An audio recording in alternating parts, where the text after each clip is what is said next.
What's up, everyone? DKRACK here.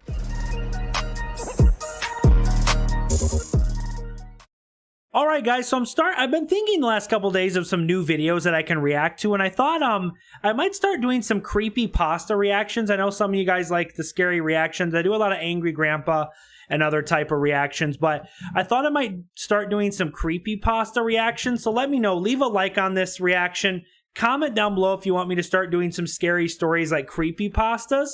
You know, it's just an idea, guys. Also, if you're new to the channel, make sure and subscribe. Click the bell so you don't miss any new reactions. But guys, this is by the channel Creeps McPasta. Creeps McPasta. Yeah, if I can say it right. Creeps McPasta. I'll have a link to the original video down below. Make sure and go check them out. This one says, The Beast of the Appalachians. The Beast of the Appalachians creepypasta. Never heard this before, so I thought we'd go ahead and check it out, guys. Let's check it out right now. Let's go. I swear, on the highest honor I can muster, that everything in this story is true, related as lucidly as possible. All true, no matter how badly I wish it wasn't. There isn't much to do in the rural parts of Pennsylvania, what some call Pennsyltucky.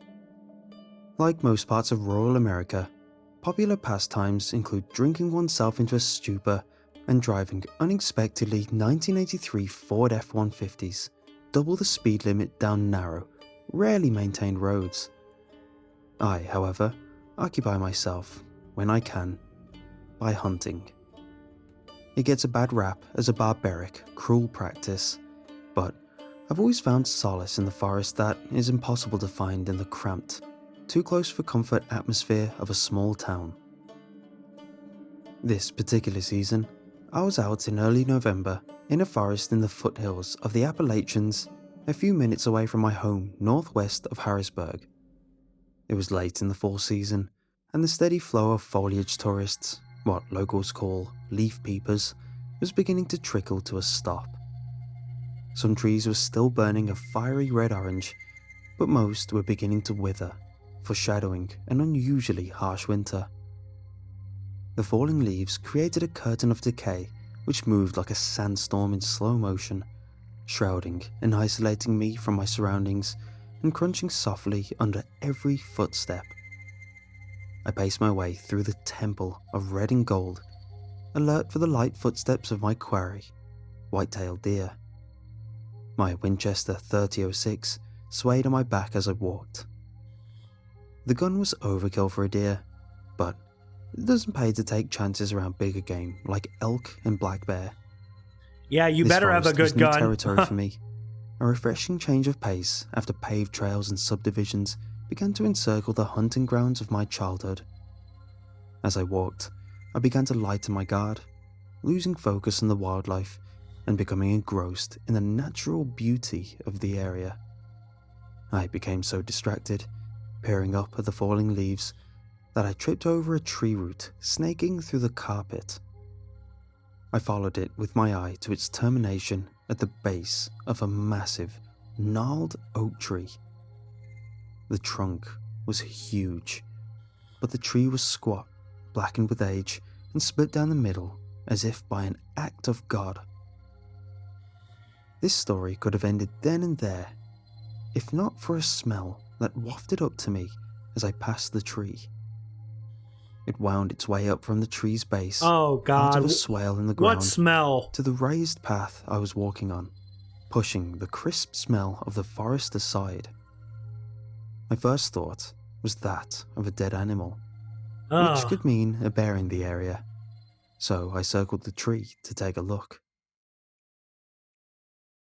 There was no carcass, but the scene at the base of the tree resembled a homicide. Dark, matted clumps of fur dotted the undergrowth, and a viscous black fluid led from the forest into a hollow overshadowed by a black fluid, root what? leading deep into the ground.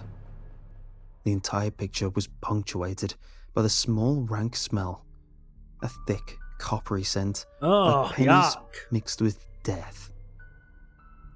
I am not unused to gritty, even downright disturbing scenes, but this scent made me retch involuntarily, and the den unsettled me deeply, as though I had stumbled upon something no one should ever see.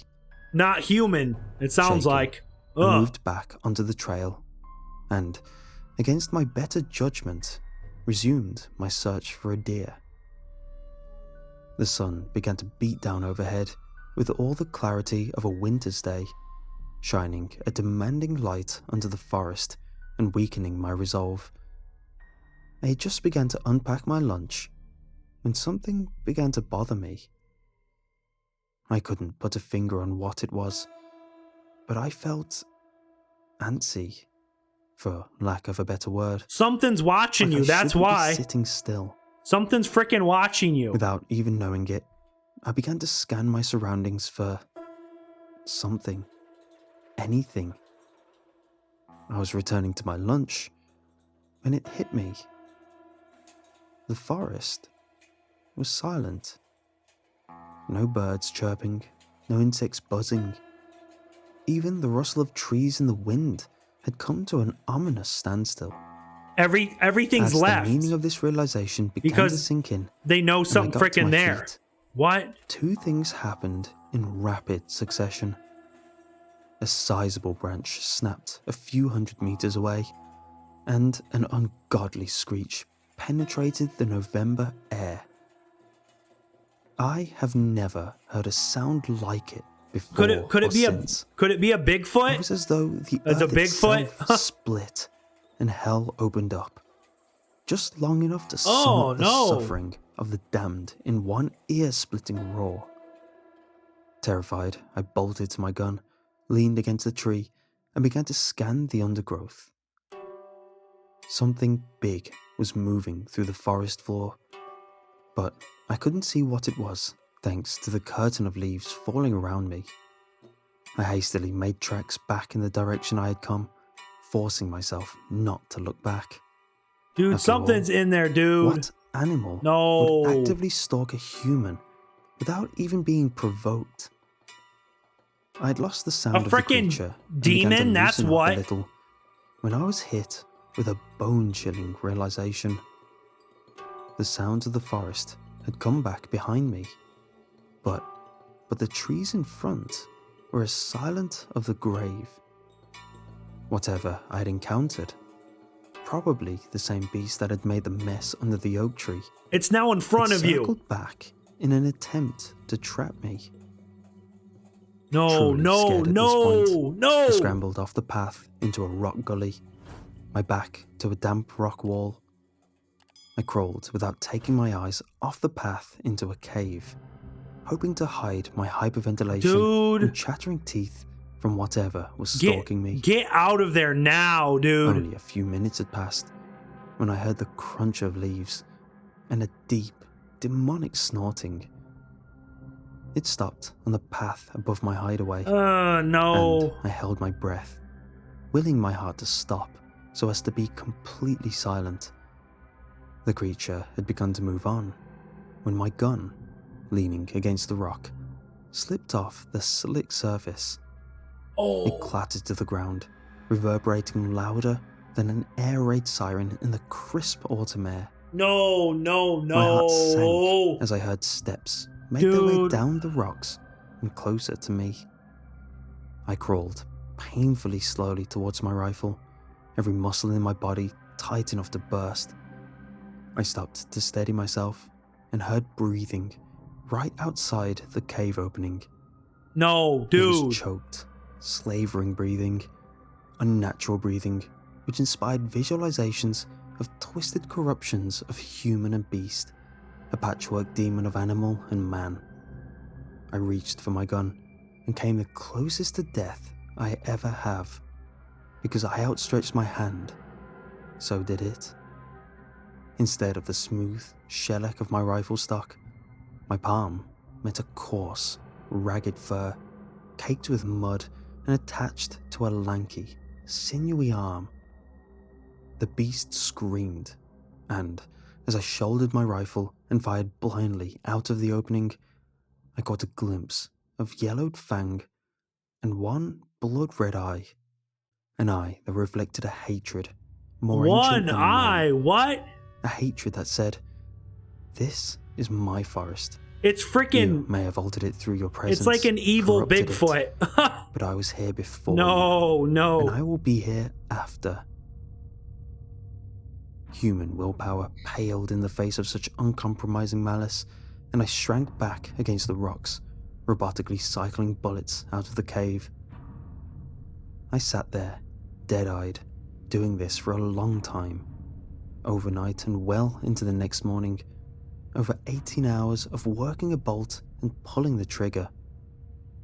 By the time I snapped out of my adrenaline-fueled haze, my mouth felt like a desert, and my fingers felt as though they were made out of canvas stretched over dust. Ugh. Shaking, I reached for my water bottle and gulped it down, spilling most of it down my front.